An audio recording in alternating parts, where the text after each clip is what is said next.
We can do it like this. No, I really want to learn like this, and I've been Okay, struggling. straight finger, and then it literally looks like a gang sign. Grab your thumb here, like a piece, and then make this one down, and then bend this one. Am I doing it? Wait, no, I need to show my 18-year-old friend. I need to. Am I doing it? I can't even see. This is so ratchet. I love it. Wait, now I'm doing a peace She sign. said now she's ATL. Okay, so straight. this has to be straight. So do a peace sign, and then like straight this one down, and then bend this one. Look, Mom! Yay! We're doing it. Welcome to the Educating Earthlings podcast. Thank you. I'm excited to be here. I'm excited to have you. This is my very first in-person.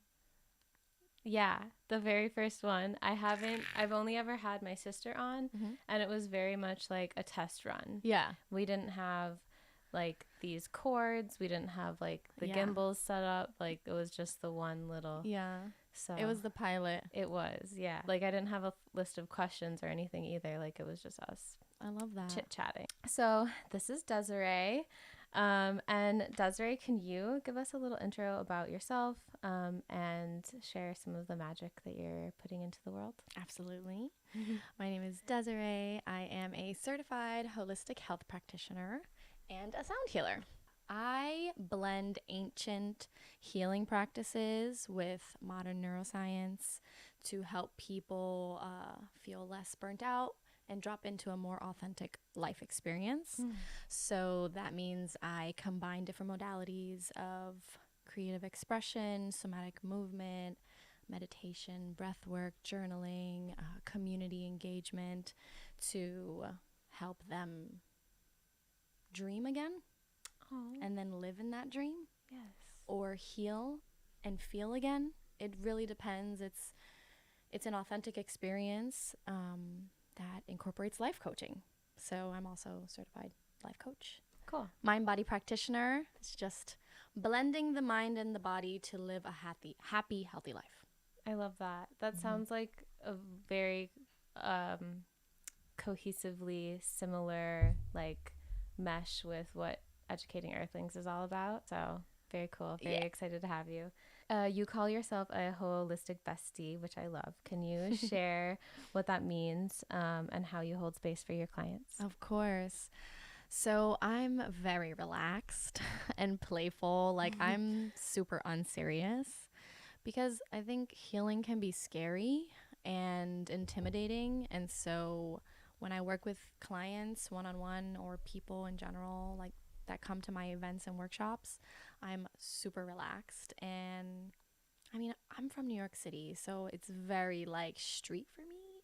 So I'm direct. And when it comes to being like a bestie, like I'm not holding back from telling you, and I'm keeping it very fun and loving instead of like strict and serious. It's like, what are we doing? Are we healing or not? Like I'm thinking of like how my style is more of like big sister energy. And like then there's also like the parental like energy of like a coach. Yes. And everyone needs something different, obviously. So that's cool. Exactly. I like your perspective Thank and like you. your approach too.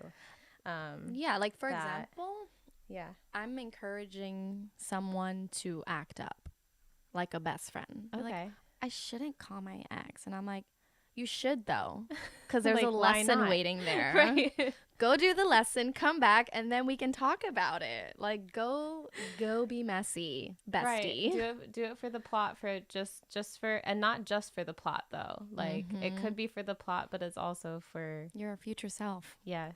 Your higher self. Yeah. I love it. Okay, so I know you're the creative at heart. Yes. What are some of like your creative endeavors that either shows up in your work or doesn't as well that you're just passionate about? So I am a trained singer, studied musical theater, been singing literally since like 3, grew up in the church choir, and then fell into acting through musical theater. And then pursued music as an independent artist. And all of that shows up in my work through creative expression. So a lot of writing. I hold a lot of space to express yourself through writing and also through sound, through voice. So a lot of the times in our sessions, I will have a lot of like humming exercises and literally speaking exercises to activate your throat chakra. Because for me, that was the first way I was able to feel, be seen, be accepted, experience life. So yeah, I would say it shows up.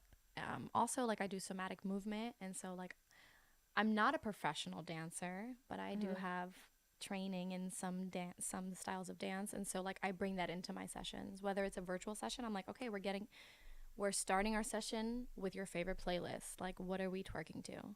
Or, we're in a meditative stretch. And so it's like, okay, we're going to tap into our sensuality now and lean into that form of healing through dance, singing, writing, journaling, poetry, whatever. And do you have like approach to like what you're going to choose, whether it's going to be like, let's twerk to your favorite playlist, or what was the other one you said? Like, let's just, flow and exactly. stretch. And so is there like, is it what the client specifically needs in that moment? Or do you have like a program of like start here and end here kind of thing? Yeah, both. Okay. Yeah, my approach is very authentic unless I'm in a workshop experience. Okay. So like next weekend, I'm collaborating with a Pilates instructor and we're doing Move Your Body, Free Your Voice. And that has a start to finish experience where we're building up. We're starting with Pilates, building the foundation of your body. And then we're going to go into a sound bath, which will then lead into like an affirmation experience and like a yelling experience. But when it's one-on-one and more authentic, I do push my clients just outside of their comfort zone. And so I discover what it is that they need. And oftentimes it's kind of the same. It's just to feel comfortable in our bodies. And I activate that through like a self-love approach, starting with like their favorite songs and something they might want to do or something they're comfortable with. Like some people are very shy.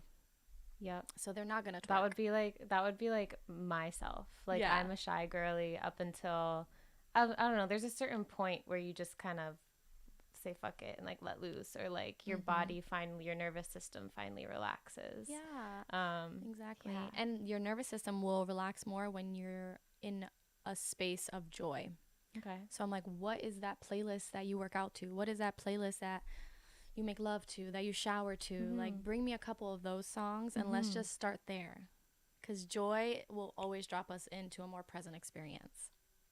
And that's like a perfect little segue movement into your human design energy. So I'm so ready. Okay, so you're a manifesting generator, and you have emotional authority. There's manifesting generators and pure generators. So pure generators don't have their throat center defined and also connected to like a motor. Really quickly, connected to a motor. A motor, right? Locomotive. I like it. So when you have that energy of like the initiation of that manifestation energy of the throat connected to one of your motors. So for you, I can show you here. It's connected via the identity center, and it will. This is your throat here, and it'll connect down to your sacral. So that's the motor that it's connected to. We have like these are all motors down here, and I think this is technically considered a motor too, the heart space. But when you have your throat like connected to that motor, that makes you a manifesting generator. And so you kind of yes. So for you, it's connected to the sacral. And it has like a little pit stop to make through the identity center, which is like. This is the center that your soul sits. It's kind of the driver's seat. Whether or not you have it defined or it's open, your soul still kind of sits and like hangs out there. It's a little driver's seat. And so having like that energy pass through the identity center before it gets to the throat, or vice versa, however you're working with the energy, it's going to be like very sensitive. Like you're going to be able to share or like bring to life like literally straight from your soul. Oh, I'm like getting goosebumps even just talking about so this, but like beautiful. so mine, I actually have an activation where my identity center is connected to my throat, but it's not connected. Like I have openness down here, which makes me a projector, like having the open sacral.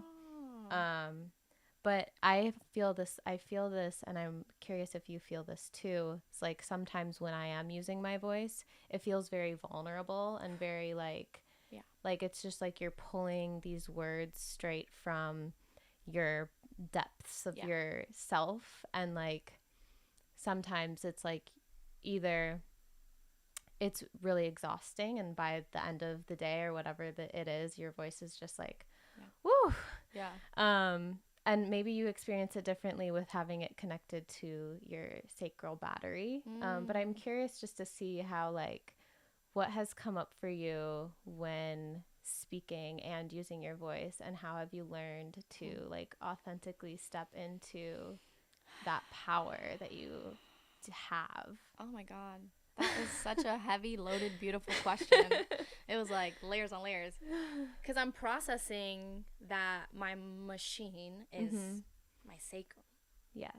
As an adult now, I'm like so grateful that my parents didn't silence me, you know? Also just being Hispanic and being a woman, that's a lot of women's stories. You know, in my culture, like not feeling like they can speak up. And there are places and spaces where I have felt like that. Like I'm retired, you know, television producer now in my young age, but I really felt like I couldn't speak at all. Like I was always silenced in that industry. There was this hierarchy, and also like the silence for me comes up in like romantic relationships. And so, but outside of those two things, when it comes to speaking up for myself, like I do feel passionate and powerful. And I'm always like telling my friends to do this and to remind me, use your throat chakra. Use your throat chakra. Like speak up for yourself. Like that is the way we create things. It's first in our mind and then in our voice. How have you been able to step into your power, because you have that activation of like the throat center with the identity center and like your sacral, like it's crazy. Your gut passions is like fueled through your soul, and like you can just manifest, like you have a powerful voice. So I had to, like, now speaking about this with you, I'm thinking, this makes more sense. The pandemic happened and I was like, okay, I'm gonna stop TV, and I gave myself full permission to do everything creative. So music, acting, voiceover, writing, poetry, everything I could do. I was in a bunch of different classes and I was putting myself out virtually, and then when the doors opened, I was outside. Like the pants I'm wearing is from my first music video. Those are so cool. I'm like still finding different parts that I'm obsessed with. Oh, you know, I gotta show you the butt. I got some fun stuff on the butt. Shout out to my best friend Megan for making these. I love you. Through allowing myself to be creative, which I'm like, oh, sacral, that's all creative expression. Allowing myself to fully embody my creativity, then open the doors to my self-worth. And through the foundation of rebuilding my self-worth, I feel empowered to say whatever the fuck I want when I want in a loving way, you know? So I would say doing things that light me up creatively and working on my foundation has helped me. Would there have been like some type of challenge that you overcame, or like... So have I overcome like not using my voice to using my voice? Yeah, like kind of not like feeling the vulnerability there. Like, oh yeah, you did mention that. I oftentimes feel, I mean, at least 90% of the time I feel vulnerable when I'm speaking up for myself. Like it hasn't gone away yet.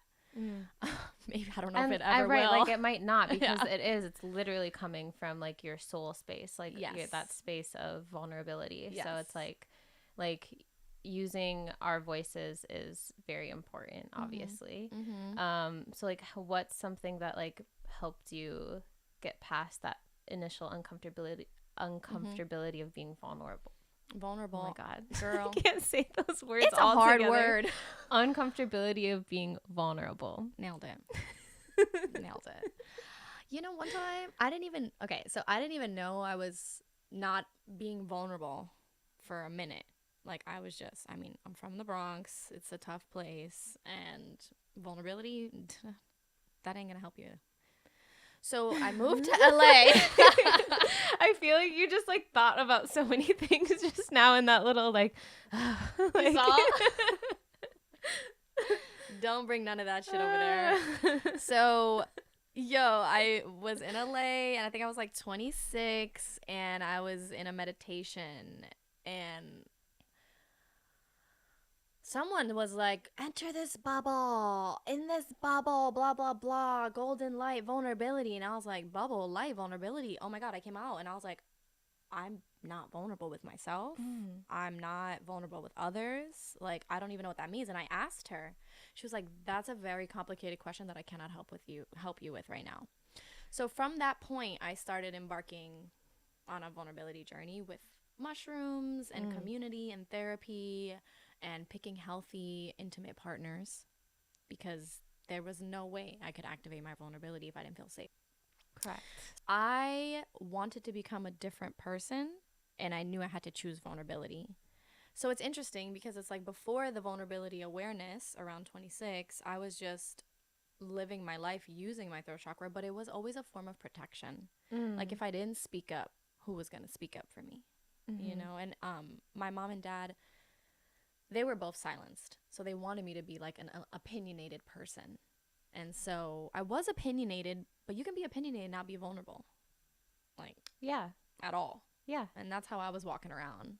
And now it feels really good to be vulnerable and opinionated because it's like now I'm talking to you with my passions from a place of love and not from a place of defense and protection. Yes. Oh, that's beautiful. So like instead of like bypassing that soulful, like deep, vulnerable space from your sacral to your, like now you're embracing like the full flow of energy. Absolutely. And that probably felt so good just to like finally be able to like fully use your energy right the way that you're designed. Right. It's so sips this delicious café. Gracias. It's just a simple little drip coffee. Made with love. It is made with love. Always made with love. That's a secret ingredient. Okay, so we haven't talked about your emotional authority yet. So No. So this one is your emotional center. It's defined, and whenever you have a defined emotional center, you hold consistent energy there, and it will take authority over the rest of them when you're listening to your intuition. So your intuition is going to come from fully embodying and feeling and processing your emotions. Yeah, so I've learned. Yes. Those with open emotional centers don't necessarily have that like they can just like straight away either listen to their sacral or their spleen or like whatever other center that they have defined. But those with emotional authority, like we can't even quite get to the sacral response until we're in a space that's like, okay, I'm good. Like regulated. Yes. Honestly. And yes, regulated. And sometimes like being off in a wave, like there won't be any rhyme or reason to it. It could just be a day. It could just be a moment. It could just be like there sometimes is a trigger and sometimes there's not. And we'll just like set us into a little, I'm riding this wave today. It's almost like I like to describe it as emotional wave is like when you have your period. I was literally thinking that while you were saying that. I was like, girl, this makes sense.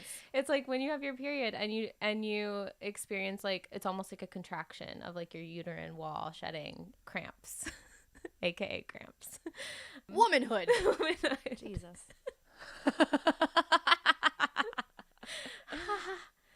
Oh, cool. Okay.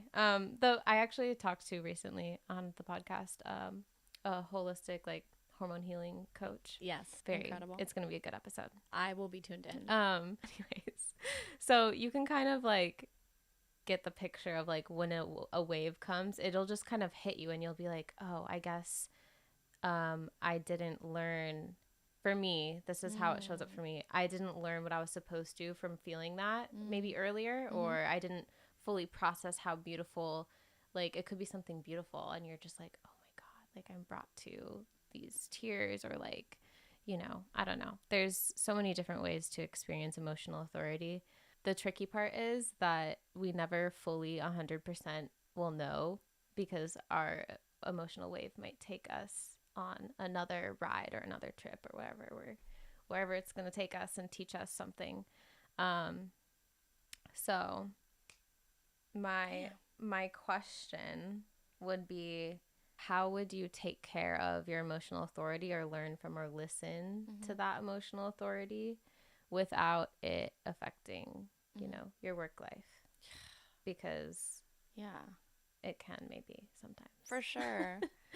My moon is in Virgo, and as a fellow Virgo, I'm sure you can relate, like, logic. I'm always looking for a solution. I didn't mention this earlier, but like, I got to this point in my career, in my wellness business, through healing an autoimmune disorder.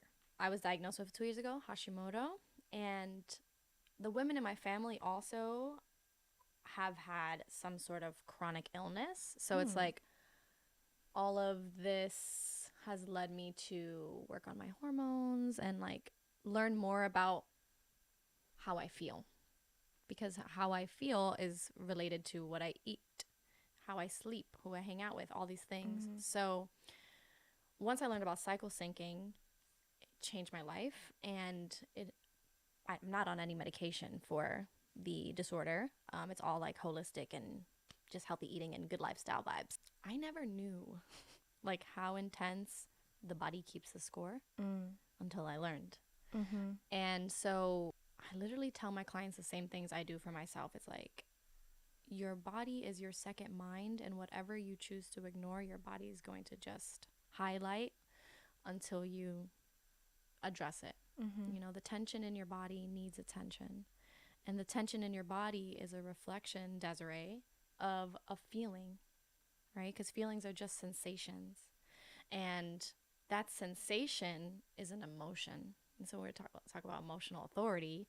Like, what am I ignoring? What am I suppressing? And then I'm like, okay, what the fuck are you thinking? Because in order to get to the emotion, you have to think about something. And now I feel more connected to giving myself the grace to reschedule, giving myself the grace to be late.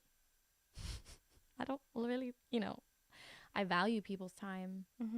I value people's energy. I value people's dollar, you know. And so, but sometimes if I'm not emotionally feeling good, I have to listen, because then there's consequences. Like, maybe I have a flare up and I feel really fatigued, or I have brain fog and I misplace my keys and I lock myself out of my house, which has happened. I lock that specifically. No, edit that out. I think within my work, I'm just operating. I wouldn't be able to provide for others if I wasn't living in the medicine already. And when I think about emotional authority, I think about, bitch, your body is talking to you and you need to listen, or it's going to continue. I mean, you know, with Hashimoto's, that's literally what has already happened. Just for me, growing up in a harsh environment and not eating properly and drinking at a really early age, ignoring all my body, ignoring my emotions, brought me into this phase. So it's a journey. Yeah. And I think it's always going to be too, for like people that have I mean, for everybody, but like for internally, those internal emotional waves that emotional authority people experience, they're huge teachers. And I like that you said bringing logic into it, because how our bodies function as like a human, it makes sense. Like there's like rules, and like, if this happens, then this is how you're gonna feel. If you're not gonna do this, then this is gonna happen. So bringing logic into kind of like learning from your emotional wave, that's a good perspective, right? too. That's why I studied neuroscience. Yes, because there's nothing but logic in there, and science doesn't lie, Mm-hmm. and science will produce results that you desire as long as you follow and honor what it is you need to do for yourself. But when I do not follow those things, I am fucked up. Like Mm-hmm. dysregulated, cranky, angry, like not okay. Not okay. Yeah. But, you know, we live and we learn. Same way. I have emotional authority too. And Yeah. it can be rough. It can be like, you Mm. know, you have to, you're ignoring something. Like it's just so obvious that there's something that your body is like screaming at you about, and you're just like, why am I so na? Yes. So for you, do you feel like if you have like an unresolved emotional conflict with somebody, what is that like for you? Like, 'cause that is where I struggle the most. I'm like, we cannot talk unless we talk about what happened. Yeah. No, like that's because confrontation is also something that, like, with the vulnerability of speaking, it's like I'll just feel, I don't know, distracted, like hyper focused on all the wrong things, just like not Present. not present. Like sometimes I'll be like in my bed, like depressed type energy, just like in the covers scrolling on my, like, it's just like obviously I'm ignoring something, right? And then you're like, oh, I'm just like so sad, or I'm just like, oh, I'm so tired, like, I don't want to like do anything, or I don't want to whatever, but it's literally just because I didn't bring this thing up to this person that's affecting my being myself, like, and this was like happening a lot with my ex. We had like a long distance type of relationship, and it was like real hard, tricky at the just the whole thing. The whole thing. Just the whole thing. I was gonna say at the end, but no, just the whole thing. Like, let me be honest, chakra. Yeah, and like once like that ended without me being able to like speak my lesson that I needed to learn of like, I actually don't, I need something different, and I don't like what you're providing, and I need something different. It's like, and it wasn't like, it wouldn't have been anything against him, but he ended up making it that way. Like that was just the series of events. And so like with the next guy I was seeing, I was like finally able to use up my voice and speak up and say like, hey, like, you're cool, I like you, like, whatever, but this part is missing, and we can't, like, this isn't gonna work, like, as what we're trying to do here. I feel like that's where I'm at exactly right now in my life. Like once I finally was able to speak this to that person without, you know, self-sabotaging, just like waiting until they sabotage, like actually being able to say that, no, actually, there's this other part of Lexi over here that like is not tended to, and like this is not, like, I need something different. So that was, it's like so much has changed, like, since, and that was probably like to be honest, like, I don't know, 2 years of just like brain fog for me, of like entertaining emotion that was like not real, like ignoring my intuition. So yeah, when we ignore our intuitions, that'll do it. It's just that'll do it, Lexi girl. But good for you. Yeah, I love hearing when women advocate for all of their needs, not just like the girlfriend need. It could be like the friend need, or the feminine need, or whatever, you know, like, we're so fucking complex. And like it was like the like sapiosexual type of like mental stimulation that I yearned. Just like, I love that shit. Fuck yeah, that's the shit that gave me drip drop. I love that shit. Okay, so I want to talk. You mentioned neuroscience. You blend neuroscience, spirituality, and ancient medicine. What led you to bring these three pieces together? And was there any like personal like experience that you found that reason to bring those things together? Definitely. So I mentioned a little bit like with the women in my family. So I grew up in a spiritual home, but my mom and my family was also religious. But my mom, she's always been like this rebellion of a person. She's very like quirky, and I don't feel like she's from here. Like Earth? Yeah. Or like, okay. Like she's from another dimension, that lady. If you know, you know. But a lot of what she said was true growing up, like the ancient aspects of it. And being Puerto Rican, a lot of the culture that comes from our island works. A lot of the medicine works. And so I was just super interested in going back into, you know, ancient indigenous ways of being for healing. Because, hello, I literally got sick based off the food I'm eating here and the lifestyle I'm eating here. So let's go back in time. And I just became obsessed with that and started applying it to my own self. Everything was for me first, selfishly, and I don't give a shit. I mean, that's like the healers, like, or people that work in that, like, we have to work on ourselves. There's no other option. If we, what are we doing if we're not? Like, yes, yeah, exactly. And I've always been fascinated by the brain, and then just doing mushrooms unlocked a whole new level for me. I was like, wait a minute, you telling me this part and this part communicate? What?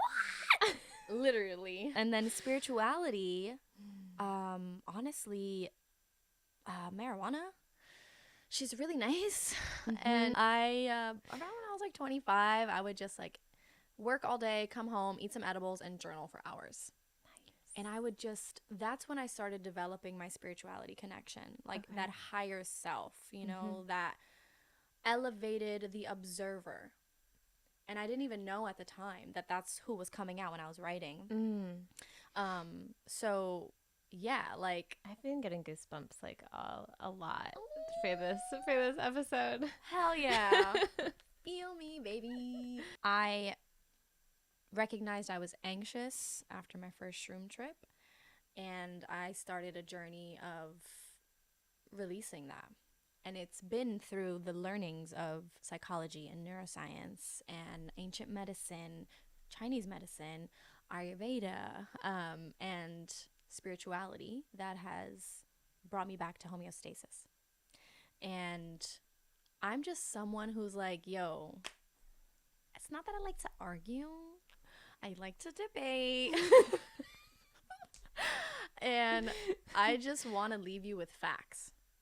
And I decided to study neuroscience because I was like, you can't argue Fun me. facts. Yeah. You can't argue me. What are you about to say? Nothing. Nothing. You know, and it's like with ancient medicine, that's also facts.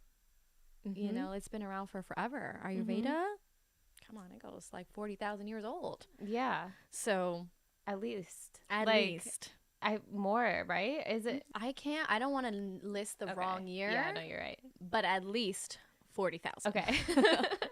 Those things have helped me in tremendous ways, and I just wanted to share that back with people instead of just being like, use spirituality. You know, some people feel very disconnected from spirituality, and I'm like, we're not praying to crystals. Right. Like, And, that's not what it's about. I think with the whole like disconnected from spirituality thing too, like a lot of people in our generation specifically would have been brought up like in some type of home that had like church religious. Yes. And like that's like Christianity, being Catholic. it's just like a toxic, like when you're in the church, like the church, like it's a toxic type of energy in there. Obviously there's some good, great humans that you can meet and connect with and share stories with, but it's a business. It's not like at the end of the day, it's a business, and it's not like all holy and like everything. Like, it's a business. Like, just say you're a business. Treat it like a business. Thank you. I know. And I think I do want to work with people of all backgrounds. So bringing in neuroscience and ancient medicine kind of helps people who are more religious be more likely to be open-minded and try a new practice. Because it's not that I believe in God. Versus praying to crystals. Exactly. Oh, yeah, yes, I also how everything's so beautiful. Like, how can we have? There has to be like that type of magic out Yes, here. yes. You know? There is a God. And so I tell people, like, pray to God and then observe your mind. Like, throw it up to faith, because without faith, there's nothing. There's nothing. And then also check in with your fucking brain. So, yeah. Pray, observe, and then what was the last one? Throw it up to God. Yeah. Pray to God, observe your mind. That's really it. Okay. Just, yeah, because people are like, I meditate when I pray. You're not meditating if you're praying. They're different actions. Can you describe the difference between the two? Absolutely. Yeah. Praying is literally having a conversation with God himself. You know, thank you, Lord Jesus, or however you want to pray, because some people pray to Jesus, some people pray to God. But thank you, God, for blessing me with my health. Thank you, God, for allowing me to share space with beautiful humans. Thank you, God, for protecting me. God, I ask you to watch over me. Praying. Or you can do Our Father, art in heaven, whatever you want, prayers. Observing your mind is sitting in stillness, breathing in and out your nose, in and out your mouth, and listening to the thoughts that arise. So if you're praying, you're not listening because you're thinking in a more intentional way, right? Because the mind never stops thinking. So even when you're meditating, you're still thinking. But we want to observe what we're thinking about, because that's when we can start the reframe. And so, like, with me, sometimes I'll be just, in stillness. I've been taught that when you meditate, you're not supposed to entertain the thoughts. You're just supposed to, like, let them just, like, be there and then, like, move on. But sometimes I like to play a little game. We love games. And I'll see how, like, deep I can go in a certain direction of whatever, like, the thought is. That's and, like, actually really cool. Right? Like, kind of like there's little starting points, and it's like, how far can I go down this one pathway? And then, like, yeah, I don't know. Because sometimes bring yourself back, or do you get lost? Like, what's that like for you? It depends. I can get lost. Yeah. And, like, sometimes that's the intention, is to just, like, explore it. Yeah. But yeah, bringing it back, that would be, like, a good muscle to practice with. That's meditation. That is meditation right there. Bringing it back. Okay. You said you've been taught to not basically attach to the thought. Yeah, right? Or like even, like, entertain it, like, follow it, ask it more questions, and then like just keep thinking about it. Like, yeah. Ruminating. You don't want to ruminate too long. Yeah, for sure. But I think there's something challenging in that, in a beautiful way. I encourage always, like, observe the mind. If you can't observe the mind, label the thought. So thinking, feeling, sensation, desire, like, just start labeling it. Okay. Because then that will help you read the labels. Oh, I'm hungry. Oh, that's a sensation. You can start to tap into the observer that way. Meditation is the muscle of coming back to breath. There it is. We should just deep breath together. Because when we come back to the breath, we're dropping into stillness. We can only do one thing at a time, at all times. So thank you for active listening right now. Yes. Active listening can be a trip, because I have all these questions I want to ask. We're not going to get to, this is how it usually goes. Like, for example, my next question I want to ask you. So you mentioned your mushroom trip. Love it. And I have a full episode where I'm talking about my mushroom trip. It was like one day I took too many mushrooms, and then I, like, it wasn't even, like, more than on the scale. It was, like, at the bottom of the bag, and it had, like, dusty shit on it. Okay. And it was probably, like, I don't know. I did it more than what I was intending on doing. And I wasn't ready for it. Like, I wasn't ready. I wasn't prepared. I didn't know what was going to happen. I was really excited to get, like, some more visually type of, like, woo-woo-y feelings. So I wanted to see what my irises looked like, because I was like, see, that's what everyone was saying. But I was like, it wasn't like messed up like that. Like, how people are like, don't look in a mirror. Like, you're going to trip yourself out. Like, your face is going to, but like wavy, glowy, like I don't know. But I was like, okay, focus. Like look at your eyes. Yeah. But I couldn't look at my irises. Like Straight down the barrel. you just went right into the pupil. Yeah. And I couldn't look, like the black of the pupil was so much more beautiful even than like the color of my eye. And I was like, I got goosebumps again. That's really sweet. But I was like, what? I was like, okay, I guess I'll just go with it then. Yeah. Like, why? And I'm like so interested, and I look, and I'm just like, wow, so pretty. And I felt myself like getting pulled in, and it was very like calming, and it was very like a good feeling. And then my friend was like, don't look in that mirror, and pulled it away. And I was like, what? Like, what the heck? I was in bliss. So now I'm like back on Earth. Yeah. And I'm like, this is when I started getting like, I think it tripped me out. I started getting like woozy and like felt That like they I pulled was. the mirror? Yeah. Yeah. And we had also smoked a blunt, so I don't think that helped. Lexi. But after all of this, I went and like felt so overstimulated. I just wanted to like go in my covers. And I went and I had this experience because when you just close your eyes and are in the dark and you're on shrooms, you have an intense experience. So I feel like I went back to where I was maybe trying to go, like with the soul, like going into your. It was literally like my soul, like mind, universe, like the everything, like the all. Yeah. So I want to know like what was your experience like how, because that really shifted my perspective on just like everything. So I'm wondering like, hell yeah, I want to hear. So. Well, the first time I've done mushrooms a bunch now, and I haven't done any large doses in a while, but I have been microdosing for the past 2 years, I would say. And every time I've done a large dose, that same experience in one way or another would happen to me. So like the first time I learned I was living with anxiety, like I felt like I couldn't breathe and everything. And so that was more like okay, get into your body. You're welcome. And then another time, it's aggressive, but it works. And then another time it was like, oh, you don't feel safe in the world. You don't feel safe in your body.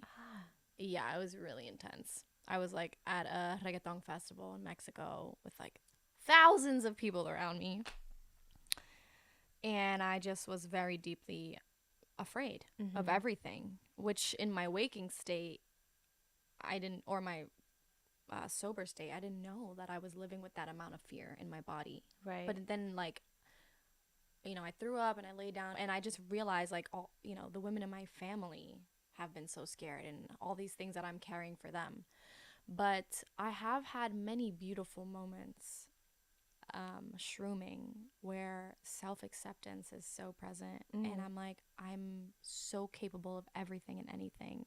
And as long as I come back to my intention, like I can have whatever it is I desire because my intention is always love and everything can grow there, So yeah, I do want to do another shroomy trippy soon. So I'll keep you posted. Fun. Yes, girl. I love your tattoos. Thank you. Thank you. Boy, look at these. It's so beautiful. I don't know if y'all seen her tats. Okay, before I ask you the last question, where can people find you, work with you, and experience Sound Bath? So you can share about like where you work. So on social media, my handles are Mindfulness with Desiree. So it's Mindfulness spelled normally, and then Desiree at the end, Desiree. My website is under construction right now. Yeah, you can DM me. And when I'm outside in these streets, I pass out business cards. Ooh. Yes. I know. I'm like, I love like keeping it old school. I do. I just got my business cards like, I don't know, less than a week ago. Do you like them? Yeah, they're cute. I want one. Okay. I'll give you mine. Yay. That's my first one I'm passing out. Yeah. And so I host monthly community sound baths in the park. They're donation based. I also I mean, I'm always working somewhere. Like, someone's always picking me up to do some sort of bath for them. When you follow me, you will see the next location. And I have some really fun, exciting things coming up. I'm also hosting a mindfulness retreat in Belize in the fall. It's going to be a really beautiful Caribbean experience of mindfulness in your body. Yes, very exciting. Retreat. So you might have more info by April when this drops. Oh, for sure. Yes. For sure. Maybe your site will be ready too. My what? My Your site? That's the plan. Yes, because I'm also doing some corporate events in the spring. Okay. And I'm really excited about that too. Can't wait to follow you online and connect. You'll see when you follow me. Yeah, you will see. Okay, last question. What's one thing you wish more people understood about healing and personal growth? Oh, that's such a good question, Lexi. Oh, there's so many things I want to say right now. God damn. I'm going to say one sentence, and it's going to have commas in it. Okay. That counts. I wish people knew more. I wish people understood that healing and growth is messy and it takes time. And the fastest way to do that is in community. Yes. Period. Community, definitely. You can't heal it by yourself. You really can't. It doesn't work like that. It's not supposed to. It's not how we're built. No, because then you're just, and this is a human design kind of little fun fact tidbit too, is that like we hold consistent energy. That's what our body graphs show. And if we are never interacting with other people, how are we going to experience any type of other energy? That we're all meant to experience everything, like all of the everything, all of the things, all of the everything. Exactly. And so if we're not, then we're just, we're gonna get stale. Exactly. And we're missing out on the human experience of connection, which is incredibly beautiful. It is. Yes. It's so hot. So I'm glad I got to connect with you today. This was like super fun, first in person, and thank you for being patient when I was setting up. Of course. You did amazing. It looks amazing. I'm so excited to be here. I'm grateful to be here. I look forward to continuing to support you and following your journey. Likewise. Teach these people, girl, because you just taught me a thing. You know I'm gonna say yes. You know I'm gonna say yes. Yes. Wouldn't that be fun? No woods. It will. Okay? Okay. You like that? Okay, yes. Like, I could see it now. Painting and sound healing. Yes. Exactly. Yeah. And like, okay, so with the watercolor workshop, I'm doing a little tutorial on like what the fuck water is and how it can like hold intention and how it like it has memory and it can literally respond to energy, including sound energy. The visuals that we can produce with the sound would be so cool. Oh, that's a good idea. Because then like your voices sound too, then like we can speak intention into the water. Literally my mom every morning. She's like, did you talk to your water, Des? Literally. So I love this idea. Yes. Let's lean in. Okay. I got more goosebumps. It's giving April. Okay. Well, thank you for coming, and we'll talk to you guys later. Bye. Take care. Remember to breathe. Yay. Fun.